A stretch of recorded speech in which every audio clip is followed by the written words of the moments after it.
Castelã, então ele estará conosco pregando a palavra de Deus. E hoje eu gostaria mais de deixar com os irmãos um desafio, pensando inclusive naquilo que foi escrito na palavra do pastor, sobre a pregação do Evangelho. Nós estamos vivendo dias muito difíceis, muito interessantes, o mundo sofre uma mudança muito grande em muitos aspectos, e nós pensamos assim: o Evangelho então está falido, a família está falida. Eu acredito que não é verdade. Isso tem se tornado clichês, né? Tem se tornado populares essas expressões. O Evangelho, ele não está em crise, a mensagem do Evangelho não está em crise. Há muita gente boa se convertendo, né? Há muitas pessoas se convertendo, há muita gente pregando o Evangelho do Senhor Jesus Cristo. A questão é que nós temos uma maneira muito anacrônica de lermos o Evangelho, olhando para o Evangelho para trás, na perspectiva do pragmatismo que a gente vive hoje. A gente pensa que o Evangelho é uma mensagem que vai atingir a maioria das pessoas, e isso não é verdade. Nunca foi, né?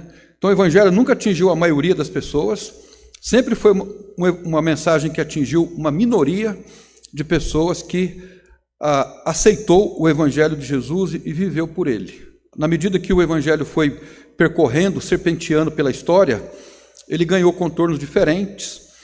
E eu acredito que o Evangelho que chegou até nós hoje, ele chegou com muitos problemas culturais, e às vezes a gente acha que o Evangelho está morrendo, a mensagem está morrendo, a igreja está morrendo, mas isso não é verdade, né? A gente, quando olha para a história, por exemplo, pensa assim: a igreja já passou por momentos difíceis, a igreja inclusive já passou por uma reforma. A igreja nunca passou pela reforma. A igreja de Jesus Cristo, porque se ela precisou de uma reforma, ela não é a igreja do Senhor Jesus Cristo, né?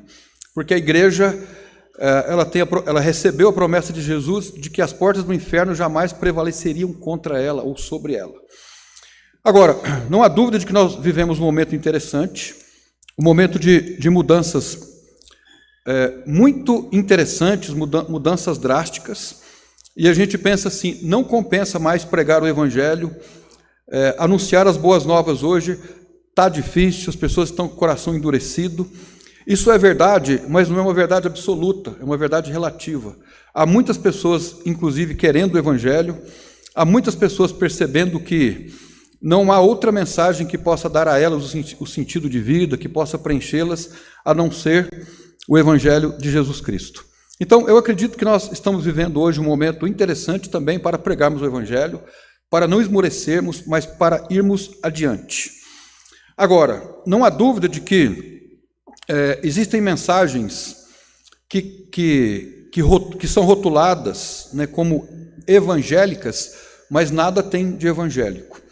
Há uns anos atrás, eu pensei assim: eu gostaria de escrever um livro, né? Eu quero escrever um livro sobre igreja, sobre os problemas da igreja e sobre a cultura que foi colocada dentro da igreja, que se tornou tão evangélica que as pessoas pensam que são bíblicas e na verdade não são.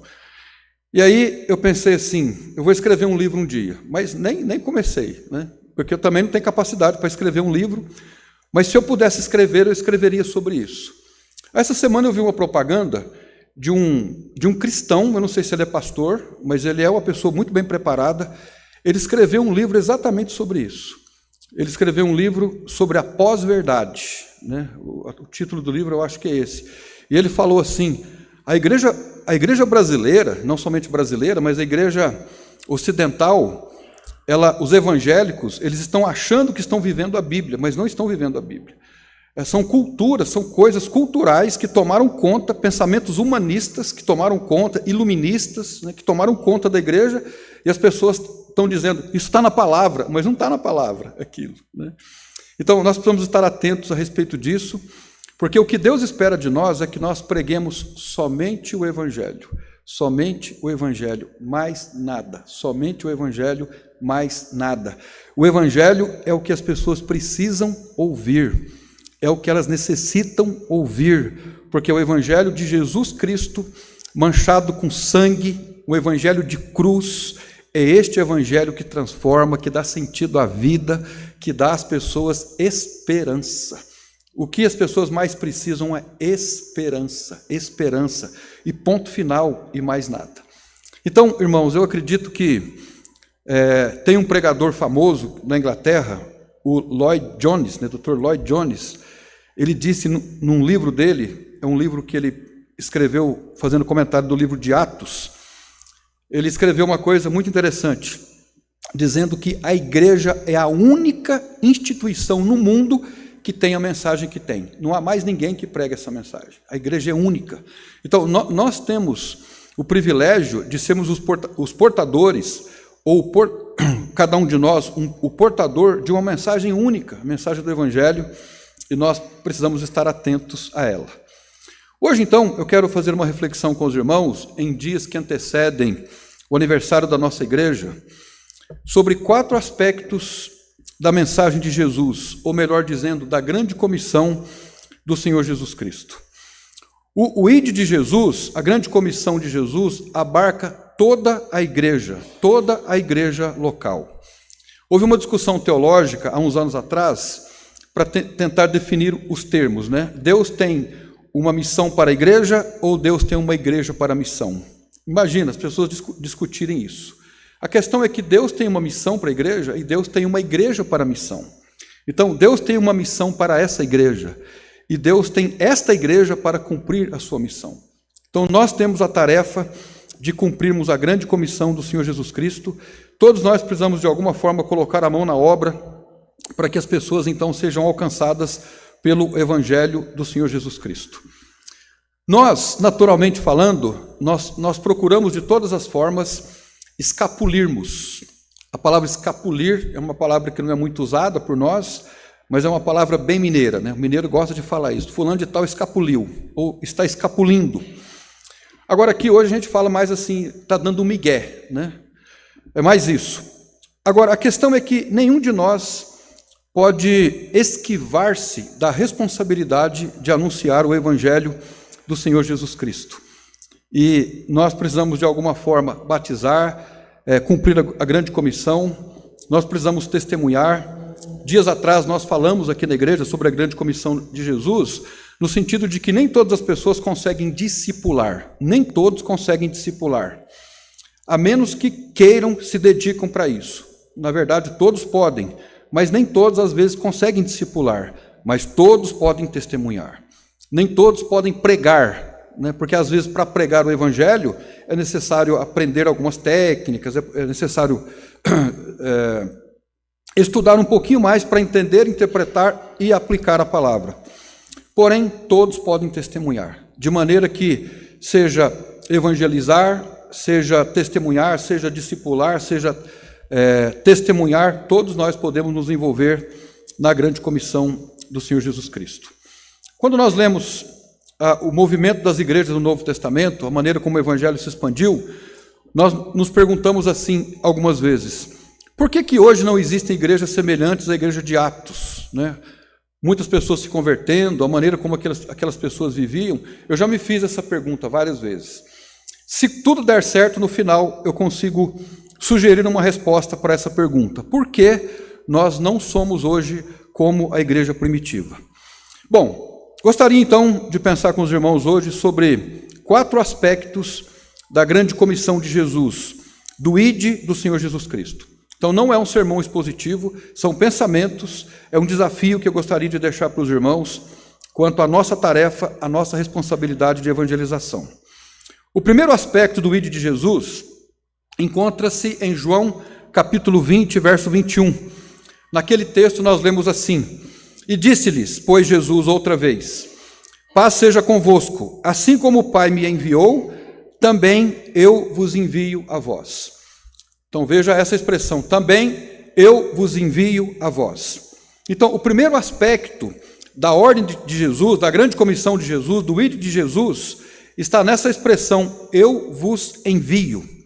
A tônica da missão do Senhor Jesus está nessas palavras: assim como o Pai me enviou, eu agora envio vocês. É uma tarefa de transferência, ela foi transmitida.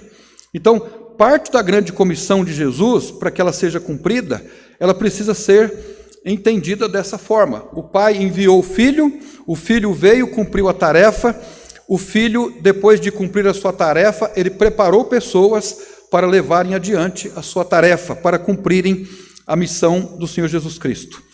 Agora, irmãos, essa mesma mensagem, ela foi entregue para mim e para você, para nós levarmos adiante. Se o Senhor Jesus Cristo estivesse hoje aqui pessoalmente, operando milagres, curando enfermos, surdos, expulsando demônios e libertando pessoas, você acha que haveria muita conversão? Imagine Jesus no Novo Testamento, lá em Jerusalém, nas cidades vizinhas a Jerusalém, fazendo milagres, curando pessoas. Muitas pessoas seguiram a Jesus. Se ele estivesse aqui em Londrina hoje, fazendo os mesmos milagres, muitas pessoas se converteriam? Responda para você. Uma outra pergunta: se o Senhor Jesus estivesse aqui hoje, pessoalmente, pregando o evangelho de cruz, o evangelho de negação, ele teria uma multidão atrás dele? Responda para você, né? Agora, eu entendo que pode ser difícil responder essas perguntas, mesmo porque as curas que Jesus operou não fez com que as pessoas aceitassem a sua mensagem. Nem todos aderiram ao evangelho de Jesus por conta daquilo que ele fez como milagres. É preciso lembrarmos que em sua época não foi assim. Muitos se converteram, porém a maioria não creu. Em Jerusalém havia dezenas de pessoas, milhares de pessoas, não se sabe exatamente quantas pessoas existiam em Jerusalém quando Jesus esteve por lá. Existem estudos que dizem 125 mil, outros dizem 25 mil, outros mais, outros menos, mas o fato é que nós sabemos que Jerusalém, em período de festa, existia muita gente que vinha de vários lugares, mas nem todas as pessoas que residiam em Jerusalém, de fato, se converteram ao Senhor Jesus Cristo. Agora, cada ordem de Jesus na Bíblia representa detalhes relativos à sua tarefa, que foi entregado aos discípulos para que eles fizessem no contexto de igreja. Uma vez que o Pai enviou Jesus para buscar e salvar o perdido, o Senhor Jesus enviou a mim e a você para buscarmos e salvarmos o perdido. Como portadores do Evangelho, seguidores de Cristo, não pode haver uma ordem mais clara na Bíblia do que essa, do que irmos às pessoas e pregarmos a ela o Evangelho do Senhor Jesus Cristo. Então, esse é o primeiro aspecto do ID de Jesus. Eu vos envio. Assim como o Pai enviou o Filho enviou os apóstolos e posteriormente nós também fomos enviados. Então, esta é uma mensagem interessante para nós. Nós fomos enviados a pregar o Evangelho. Não significa que Deus vai nos enviar, como nós cantamos aqui. Nós cantamos agora há pouco que Ele vai nos enviar. Teologicamente, essa afirmação está errada. Nós já fomos enviados. Sabe o dia que você foi enviado para a missão de Jesus? No dia em que você foi regenerado. Teologicamente falando, no dia da conversão, nós recebemos também uma missão. É conversão, regeneração e missão, para levarmos o Evangelho a outras pessoas. Até o final do século XVIII, a maioria dos cristãos de viés protestante acreditava que a grande comissão de Jesus havia sido dada somente para os apóstolos e que havia parado por ali.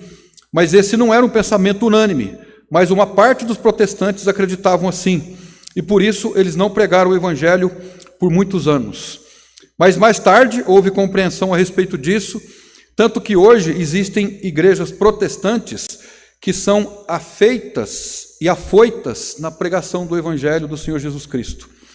Eu cito, por exemplo, a Igreja Presbiteriana de Pinheiros, que é talvez uma das igrejas mais missionárias do Brasil, que tem investido em missões, que tem feito desafio missionário a um grande montante de dinheiro daquela igreja voltado para a obra missionária, na tentativa, então, de cumprir o fato de que Jesus enviou, o envio do Senhor Jesus Cristo. Portanto, o eu vos envio de Jesus não é um mandamento que faz parte da história da igreja, mas é um mandamento hoje, presente, para mim e para você. Onde houver um perdido, ali Deus quer enviar alguém para falar da sua mensagem, ou para falar do Evangelho do Senhor Jesus Cristo. Irmãos, o fato de carregarmos esse nome de evangélico, nós somos o evangélico, a tônica dessa nomenclatura está exatamente no evangelho que nós recebemos e no evangelho que nós devemos anunciar. Agora, o que eu percebo em nós, de maneira geral, e isso não é uma condição aqui em Londrina, em todos os lugares, parece que nós estamos amarrados, parece que nós estamos asfixiados no que se diz respeito ao envio de Jesus. A gente parece não conseguir pregar o evangelho. Então, alguma coisa nós precisamos fazer para que o evangelho seja fluído em nós e nós conseguimos cumprir essa grande comissão do Senhor Jesus Cristo. Então, hoje à noite, nós precisamos pensar, meditar, refletir no fato de que nós já fomos enviados.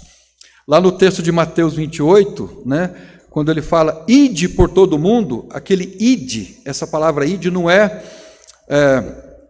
ele não é um imperativo, o verbo não é imperativo.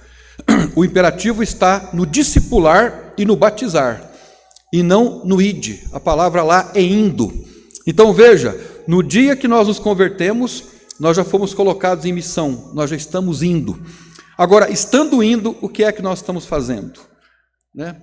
Nós não podemos crer, não podemos ver a vida cristã, embora isso seja muito importante, como uma vida de que a gente vem para a igreja, volta para casa, vem para a igreja, volta para casa, vem para a igreja, volta para casa.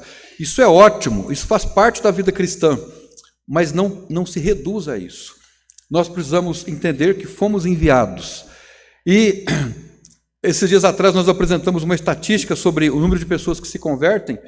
Cerca de 80% das pessoas convertidas, elas se convertem por conta de influência de parente, Então nós temos, por exemplo, entre os nossos parentes, um campo missionário amplo para nós falarmos a eles do amor do Senhor Jesus Cristo. Então esse é o primeiro aspecto da grande comissão do Senhor Jesus Cristo, o fato de que nós fomos enviados.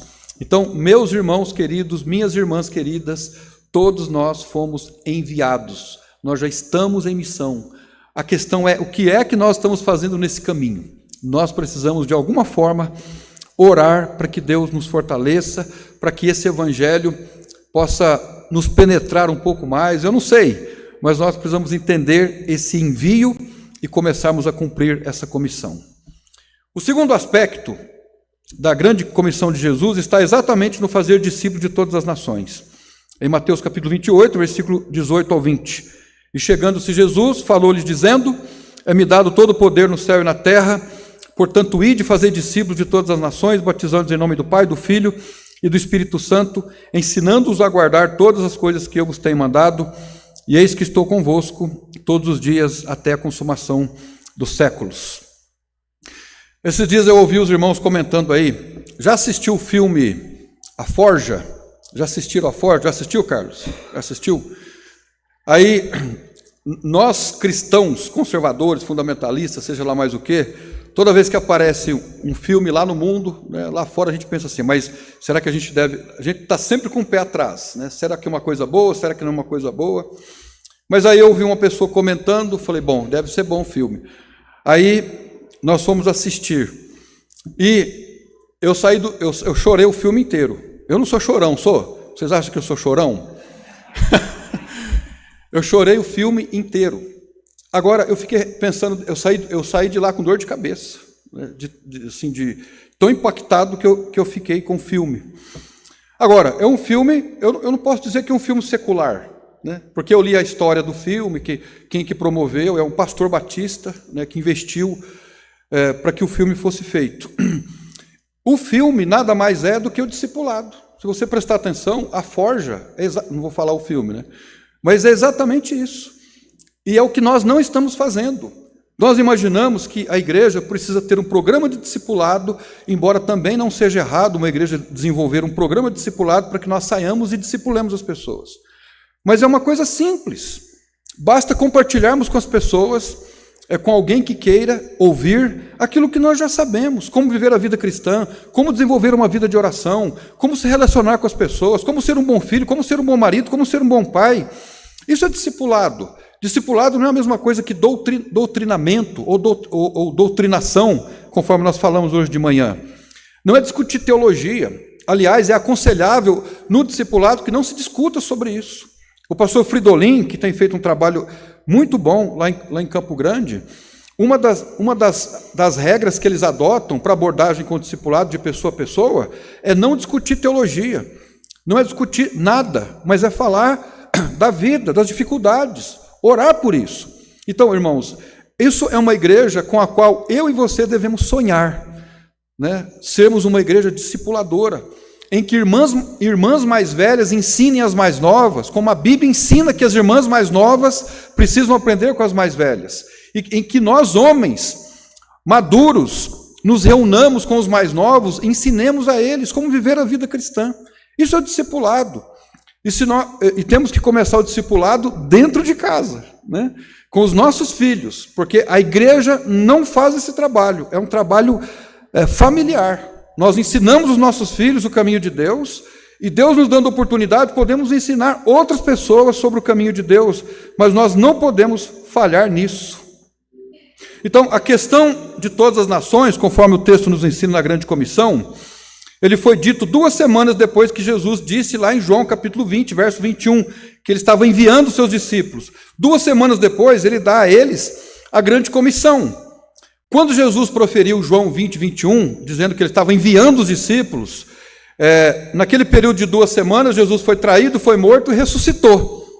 O texto de Mateus 28 foi proferido por Cristo já ressuscitado, mas ele entrega ali a sua grande comissão, dizendo que eles deveriam ir ao mundo e fazer discípulos de todas as nações. Irmãos, nós precisamos olhar com carinho para tudo isso. O pastor Fridolin, lá em Campo Grande, eles tiveram um problema muito grande na igreja há uns anos atrás, mais ou menos 30 anos atrás. A igreja foi dizimada, sobraram acho que 15 pessoas na igreja, e ele então implantou o discipulado.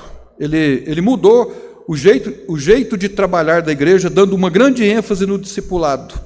Agora, 30 anos depois, eles estão com a 4ª igreja, o mesmo grupo, né? Aí você pensa assim, mas o missionário que trabalha lá não é necessariamente um missionário, são irmãos da igreja. O Wagner, que é um irmão da igreja, hoje ele é o pastor, é um dos pastores da igreja, tem vários pastores na igreja.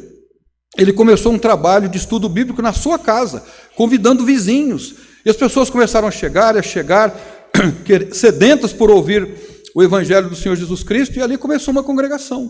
Então, eles têm 3 igrejas, na verdade, e agora começando uma congregação, cumprindo, então, a grande comissão do Senhor Jesus de fazer discípulos de todas as nações. Nós estamos estudando doutrinas na EBD porque acreditamos que a doutrina é fundamental para o desenvolvimento da igreja, para os fundamentos da igreja, porque a doutrina, ela fundamenta a igreja. Mas a grande maioria das pessoas, não são todas, elas não estão interessadas em doutrina. Elas estão interessadas em resolver as suas questões existenciais, resolver os seus problemas interiores, e o evangelho é a boa mensagem para isso, e o discipulado é o caminho para isso. Deixa eu dar um exemplo para os irmãos aqui do que eu quero dizer. Lá em Mateus 11, 28, nós lemos assim: vinde a mim todos que estáis cansados e sobrecarregados, e eu vos aliviarei. Tomai sobre vós o meu jugo e aprendei de mim, que sou manso e humilde de coração, e encontrareis descanso para as vossas almas. A gente pensa assim, que texto estupendo, que texto maravilhoso. Esse texto aí, Jesus estava dirigindo ele para um grupo de pessoas deprimidas. Certo? Errado. Esse é um chamado para o discipulado. Naquela época, em Israel, existiam 2 grandes escolas de interpretação, Shammá e Hillel. E esses rabinos, eles colocavam um jugo pesado sobre os meninos que eram os estudantes da Bíblia. Eram meninos que eram gênios. Existiam meninos naquela época em Israel que com 14 anos de idade havia decorado a Torá inteira. E esses meninos, quando chegavam nesse nível, eles eram enviados para as escolas de interpretação. Existiam 2 escolas. E esses 2 rabinos tinham um jugo pesado. Eles faziam estudar, interpretar. E aí quando Jesus vem, ele diz assim: vinde a mim os que estáis cansados e oprimidos, ou seja, aqueles que estão oprimidos de tanto decorarem a lei, de tanto recitarem a lei. Esse é o contexto. E eu vos aliviarei, tomai sobre vós o meu jugo. O meu jugo não é decoreba. O meu jugo não é discutir interpretação fria da lei, embora a lei tenha a sua importância. Mas o meu jugo é: vem comigo, vamos comer peixe comigo, vamos conviver comigo, vamos ver, vivam comigo como eu vivo. Vivam a vida no dia a dia comigo. O meu jugo é suave, ou seja, tenham comunhão comigo para que vocês tenham leveza na alma. Eu acredito que o discipulado hoje é a grande mensagem que nós podemos dizer às pessoas no sentido de ajudá-las diante dos seus dramas e das suas dificuldades. Na expressão todas as nações, o Senhor Jesus queria que o evangelho chegasse a todas as raças, a todos os grupos étnicos daquela época, quebrando barreiras e fazendo com que as pessoas de vários lugares fossem alcançadas com a boa nova. Agora, nós precisamos considerar uma coisa interessante, irmãos. Naquela época, Jerusalém foi o grande epicentro do evangelho. Ele deveria começar em Jerusalém, de Jerusalém para fora, né? Porque para atingir as pessoas do mundo inteiro, como na verdade atingiu. Agora, hoje, em muitos aspectos, nós vivemos num mundo diferente. Hoje, por exemplo, há uma grande necessidade de nós, no mundo tecnologizado de hoje, irmos a outros países para pregarmos o evangelho. Eu não posso dizer que não, mas eu preciso raciocinar sobre isso. Por exemplo, Londrina é uma cidade que tem pessoas de vários lugares. Aqui tem venezuelano? Tem. Haitiano? Tem. Argentino? Tem. O que mais? Boliviano? Paraguai? O Leandro é do Paraguai, né? Leandro, família. Japonês. Então, veja, irmãos, isso cabe para nós, ou pelo menos sugere para nós uma reflexão.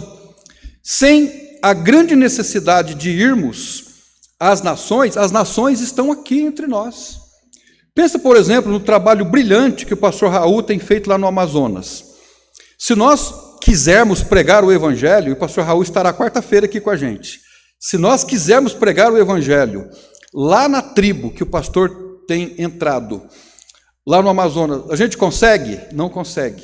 Hoje é impossível, o IBAMA não permite. Hoje só ele, porque ele é de lá da tribo. Ele é da tribo, mas ele foi discipulado, ele é agrônomo, ele tem conhecimento de outras áreas, ele é formado pela Embrapa, e ele fez instituto bíblico, seminário. Então, ele ir lá na tribo, né, ele viaja lá, acho que 2 semanas, né, para dentro da selva, para pregar o evangelho lá para aquela tribo específica. Ele abriu um instituto bíblico lá dentro, está treinando. Como? Ele é índio. Até o jeito dele falar é diferente, você pode perceber. E tem um instituto bíblico lá dentro. Então, essa questão do fazer discipulado. Então, eu acredito que é isso que nós precisamos fazer. Nós precisamos discipular as pessoas. Então, nós temos que abrir a nossa visão nesse sentido, ampliar a nossa visão, fazer discípulos do Senhor Jesus Cristo, para alcançarmos todas as nações. As nações estão entre nós e nós precisamos atingir as pessoas aqui. Em segundo lugar, nós temos que obedecer à grande comissão, que também envolve plantar igrejas. Isso está ligado com a grande comissão do Senhor Jesus Cristo. A Bíblia não diz assim, você precisa plantar igrejas. Isso não é um mandamento bíblico. Mas é subentendido que uma igreja deve começar uma outra igreja. Essa é a forma bíblica. A igreja inicia igreja. Nenhuma igreja pode começar sem que esteja debaixo de autoridade de outra igreja. Se ela quiser, ela pode, mas ela está andando pelo caminho do atalho. Esse não é o jeito legítimo de iniciar uma igreja. Agora, como é que se inicia uma igreja? Como é que você inicia um novo trabalho? Discipulando, ganhando pessoas, batizando as pessoas para que essas pessoas congreguem, porque é a igreja que tem autoridade para batizar aquela pessoa. Ninguém mais tem autoridade para batizar a não ser a igreja. E no texto da grande comissão de Jesus, em que ele diz que deve ser batizado, a palavra batismo ali tem um aspecto interessante na sua conjugação. O texto quer dizer assim, ele transmite a ideia de ação contínua. Batize hoje, batize amanhã, batize depois de amanhã, continue batizando, batizando. O verbo transmite a ideia de ação contínua. E o que isso significa para nós? Que uma igreja, ela deve batizar. Significa que o batistério da igreja não pode ficar vazio. A igreja precisa evangelizar, precisa discipular para batizar. Se nós não batizarmos pessoas, significa que nós não estamos testemunhando, que não estamos evangelizando, que não estamos cumprindo a grande comissão de Jesus. E eu faço uma pergunta que tem uma resposta lógica, uma retórica. Nós vamos dar contas a Deus sobre isso? Vamos dar conta a Deus. Porque a missão foi dada por Ele. Irmãos, a missão não é minha, a missão não é nossa, a missão é dele. Há uma ordem. Porque se nós não cumprirmos essa ordem, nós podemos procurar problemas para a nossa vida. É difícil nós darmos uma resposta objetiva a respeito disso, porque às vezes nós somos impelidos a olhar para Deus como um carrasco que está procurando o primeiro erro nosso para nos castigar, e Deus não é assim. Mas também nós não podemos nos esquivar ao fato de que não cumprir a grande comissão de Deus, de Jesus, implica em desobediência à sua palavra. Nós estamos em desobediência. Então, nós precisamos batizar pessoas, levar pessoas a conhecer o Senhor Jesus Cristo, plantar igrejas, instruir as pessoas, ensinar as pessoas sobre o Evangelho do Senhor Jesus Cristo. Em primeiro lugar, o primeiro aspecto do Ide de Jesus, eu vos envio, nós fomos enviados. O segundo é fazer discípulos. Eu não sei se eu devo fazer isso, mas se eu não devo, eu vou fazer agora. Se você puder assistir o filme, vá assistir o filme. Os irmãos que assistiram recomendam? Leva a família para assistir. Né? O Lucas falou que vai levar a família. Então os irmãos podem levar a família para assistir o filme A Forja. Eu tenho certeza que você vai chorar ao assistir o filme. Porém, a gente não pode ficar no choro, né? Não é chorar por chorar, porque tem uma mensagem ali, e aquela mensagem, acredito eu, é uma mensagem bíblica. Em terceiro lugar, pregar o arrependimento e o perdão. Em Lucas 24, 47, a Bíblia diz assim: e em seu nome que se pregasse o arrependimento, a remissão dos pecados, e todas as nações, começando por Jerusalém.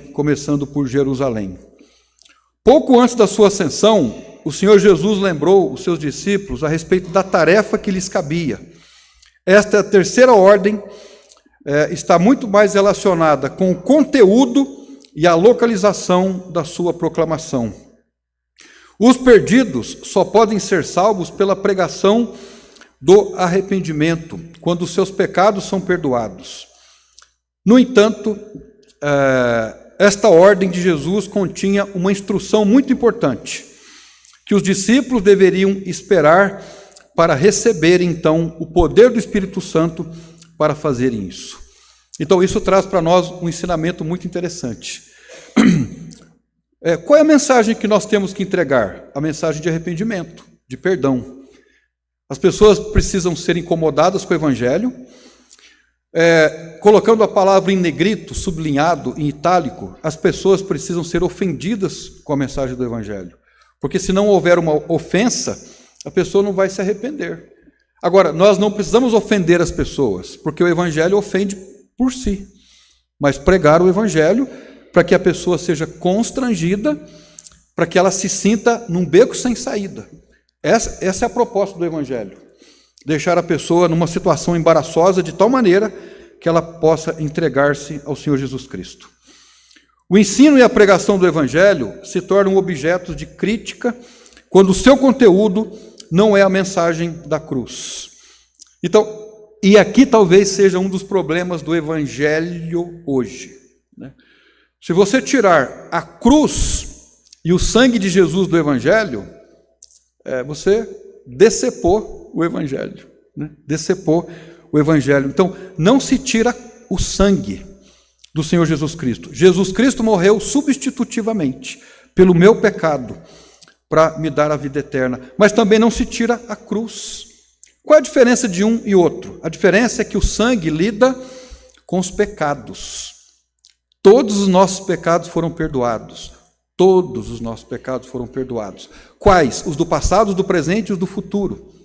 Todos os nossos pecados foram perdoados pelo Senhor Jesus Cristo no momento em que nos arrependemos e cremos na mensagem de salvação. E a cruz lida com pecados? Não. A cruz lida com o pecador. O que é que a mensagem da cruz diz para nós? Que nós temos que negar a nós mesmos a cada dia, tomar a cruz e seguir ao Senhor Jesus Cristo. Agora, irmãos queridos, vamos falar com sinceridade. É muito fácil, facílimo seguir a Cristo? Não. Seguir a Cristo custa para nós alguma coisa, certo? Custa para nós alguma coisa. É custoso seguir a Cristo? É custoso, sim. É custoso. É custoso você, por exemplo, sentar-se para fazer um devocional quando você quer fazer uma outra coisa. É custoso vir para a igreja, congregar, ser uma bênção, abençoar e ser abençoado. É custoso isso. É custoso, às vezes, dizimarmos, ofertarmos. É custoso visitarmos alguém. É custoso estudarmos a Bíblia. Custa. Agora, uma coisa é certa. Essa obediência que o Evangelho requer de nós, essa imposição, é uma imposição que o Evangelho põe sobre nós. Se nós não formos obedientes no cumprimento, considerando que é custoso, pagaremos muito caro por não obedecermos. Paga-se caro para obedecer, paga-se o dobro para desobedecer. Então, é uma questão lógica. O que é melhor para nós, obedecer ou desobedecer? Obedecer. Então, o que eu posso fazer? O que eu devo fazer? Então eu vou começar a fazer alguma coisa. Vou pegar uns folhetos ali. A gente está adquirindo uns folhetos agora, excelentes aí. Pelo menos entregar um folheto para alguém, oportunizar para ela a salvação. Eu vou dar uma olhada para ver se eu consigo identificar entre os meus parentes alguma pessoa que deseja sentar-se comigo para eu poder ensinar para ele. Porque eu já sou crente há tantos anos, eu posso sentar com alguém e ensinar para eles o Evangelho. Irmãos, eu quero ser bem cuidadoso no que eu estou falando, para não criar problema, né? Mas existe um irmão da igreja, ele não está aqui hoje, ele está discipulando um grupo enorme de meninos. Ele me mandou uma mensagem hoje, falando, ele está trabalhando de segunda a sexta, com esses meninos, evangelizando e discipulando. Significa que esse irmão é um exemplo de vida? Não estou colocando ele numa situação embaraçosa, e nem querendo embaraçar os irmãos, mas é possível nós fazermos isso. Uma pessoa, orarmos para Deus nos dar uma pessoa, para ensinarmos para ela. Mas ensinar teologia? Não. Doutrina? Não. Ensinar como viver a vida, como ser pai, como ser marido, como ser uma esposa, como ser crente. Então, esse é o caminho do discipulado. Acredito que não seja difícil cumprirmos isso. E também pregarmos o arrependimento às pessoas que querem ouvir, que desejam ouvir. Nem todos vão querer ouvir, irmãos. Nem todos. A gente não precisa ficar iludido, imaginando que está todo mundo aí se derretendo para o Evangelho. O chão está muito duro de cavucar. Mas se nós temos uma mensagem, Deus vai enviar alguém para ouvi-la. Pode ter certeza disso. E não sejamos levados pelo pragmatismo. Nós vamos ter muita gente, uma multidão querendo. Mas se nós estamos dispostos, Deus vai nos usar para sermos uma bênção nesse sentido. Agora, o Evangelho hoje, ele está muito mascarado com muita filosofia humana, e talvez esse seja o motivo porque hoje nós não temos uma igreja semelhante à igreja de Atos capítulo 2, porque a mensagem foi diluída, a mensagem foi corrompida, e por isso nós, às vezes, estamos muito mais comprometidos com Atenas, com Babilônia, com pensamentos mundanos, do que com a mensagem de perdão e arrependimento. Em último lugar, o quarto aspecto do Ide de Jesus em Jerusalém e até os confins da terra. Atos 1:8. E recebereis o poder do Espírito Santo que há de vir sobre vós, e ser-me-eis testemunhas tanto em Jerusalém, como em toda a Judéia e Samaria e até os confins da terra. Agora, aqui surge uma coisa interessante. Então, a nossa igreja tem a responsabilidade de pregar o Evangelho. Essa é uma pergunta que eu faço. Aqui em Londrina, no norte do Paraná, no Brasil e Sabe quantos países tem hoje no mundo? Alguém saberia? Quantos países hoje tem no mundo? Hoje, 139 países hoje no mundo. Será que nós temos a responsabilidade? Esses países, esparramados por vários lugares do globo, eles são os confins da terra. Será que, para nós cumprirmos a grande comissão de Jesus, Ele ordenou que nós tenhamos um missionário, um representante em cada país do mundo? Acredito que não. O que Jesus queria ensinar, então? Que nós devemos atingir as partes mais distantes da terra. Começando por Jerusalém, ou seja, a nossa Jerusalém, Londrina, e depois atingirmos outros lugares também. A forma mais fácil de entendermos este texto e o que Jesus quer dizer é que se o Evangelho está aqui e agora, na minha e na sua vida, neste ponto, ele deve ir para outros lugares, tanto aqui como acolá, de maneira gradativa, e sempre crescendo, e ao mesmo tempo sem limites. Então, aqui é a lição que nós devemos extrair para a nossa vida. Qual é a ordem de Deus para a nossa igreja aqui? Qual é a ordem de Deus para a nossa igreja? Qual é a ordem de Deus para mim, no que se diz respeito à grande comissão de Jesus em Atos 1:8? A grande ordem de Jesus é que o Evangelho precisa crescer, ele precisa crescer e crescer sem limites. A extensão do lugar que nós precisamos atingir é os confins da terra. Isso é para nós humilhante e desafiador. Então, uma igreja, por maior que seja, vamos pensar, por exemplo, na igreja presbiteriana de Pinheiros, que é uma igreja missionária, né? Não é uma igreja da nossa denominação, do nosso movimento, mas é uma igreja missionária, que tem pregado o Evangelho. Inclusive, eles estão comprando, adquirindo imóveis nos Estados Unidos e mandando missionário para lá. Eles só não estão mandando mais missionários para lá porque não existe pessoas prontas, mas eles têm dinheiro para investir. É uma igreja missionária. Mas ainda assim, aquela igreja missionária, que investe muito em missões, ela não pode dizer que está cumprindo a grande comissão nos termos que nós estamos colocando aqui, porque não há limites para uma igreja qualquer pregar o Evangelho do Senhor Jesus Cristo.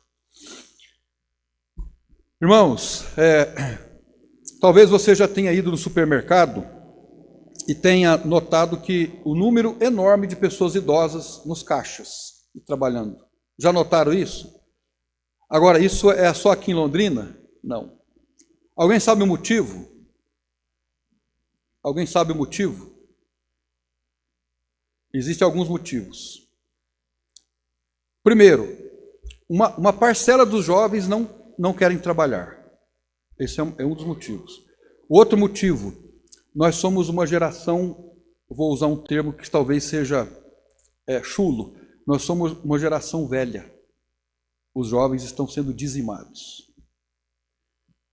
Sabiam disso? Os jovens estão morrendo nas garagens, nas festinhas e em vários outros lugares. O pastor Wallace, um amigo nosso, estava dizendo que uma cidade de São Paulo, o menino estudando para o vestibular, ele, de medicina, numa escola reconhecida, ele passou em segundo lugar. Foi isso, né? Pulou do 10º andar, se matou. Motivo, ele não foi o primeiro. Deveria passar em primeiro lugar. Enorme, os jovens estão se acabando. Qual que é a tarefa nossa como igreja? Nós temos que pegar esses meninos e dar a eles uma palavra de esperança. Olha, a vida não é assim não. Há esperança. Nós temos que pegar os que são os nossos filhos, frustrar eles bastante. Filho precisa frustrar até o limite dele. Hoje o Giovanni casado, ele fala: pai, algumas vezes o senhor fez intencional, não foi? Foi. Ele se frustrava, né? Ficava ali moendo de raiva. Hoje, as situações que ele enfrenta, ele tira de letra, porque acostumou-se a frustrar.